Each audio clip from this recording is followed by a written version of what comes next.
साथियों, मैंने आपको समानता का अधिकार, स्वतंत्रता का अधिकार, शोषण के विरुद्ध अधिकार के साथ ही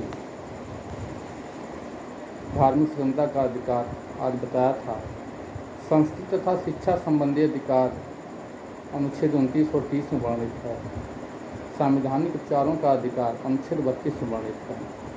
अब अनुच्छेद 31 जो था वही संपत्ति का अधिकार था, जो पहले मौलिक अधिकार था, बाद में उसे एक विधिक अधिकार बना दिया गया अनुच्छेद 300 के तहत। तो आपको एक क्रम याद रखना है: समानता का अधिकार, स्वतंत्रता का अधिकार, शोषण के विरुद्ध अधिकार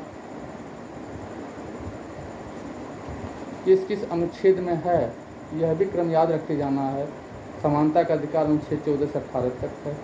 स्वतंत्रता का अधिकार अनुच्छेद 19 से 22 तक है। शोषण के विरुद्ध अधिकार अनुच्छेद 23 और 24 में है।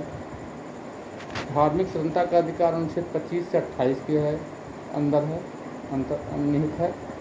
फिर संस्कृति एवं शिक्षा संबंधी अधिकार अनुच्छेद 29 और 30 में निहित है। अनुच्छेद 31 में जो पहले संपत्ति का अधिकार था, एक मौलिक अधिकार था, अनुच्छेद 300 के तहत एक विधिक अधिकार बना दिया गया है। और ये 44वें संविधान संशोधन अधिनियम वर्ष 1978 के तहत ऐसा किया गया है। और संवैधानिक उपचारों का अधिकार अनुच्छेद 32 के तहत किया गया है। तो यदि प्रश्न आता है कि अनुच्छेद 32 में क्या वर्णित है, तो संवैधानिक उपचारों का अधिकार वर्णित है। संस्कृति और शिक्षा संबंधी अधिकार किस अनुच्छेद के तहत दिए गए हैं, तो अनुच्छेद 29 और 30 के तहत दिए गए हैं। समानता का अधिकार किस अनुच्छेद के तहत है, 14 से 18 के तहत है। स्वतंत्रता का अधिकार किस अनुच्छेद के तहत है, तो 19 से 22 के तहत है।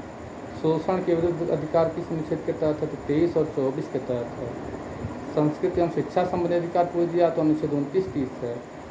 धार्मिक स्वतंत्रता का अधिकार किस अनुच्छेद के तहत है, 25 से 28 के तहत है। संवैधानिक उपचारों का अधिकार किस अनुच्छेद के तहत है, तो 32 के तहत है। आपको इस तरह से याद हो जाना चाहिए कि यदि प्रश्न आता है कि इस अनुच्छेद से इस अनुच्छेद के बीच में कौन सा मूल अधिकार वर्णित हो, तो भी आप उत्तर दे सकें। और यदि यह पूछा जाए कि यह मूल अधिकार किस अनुच्छेद से किस अनुच्छेद के बीच वर्णित है, तो भी आप उत्तर दे सकें। धन्यवाद।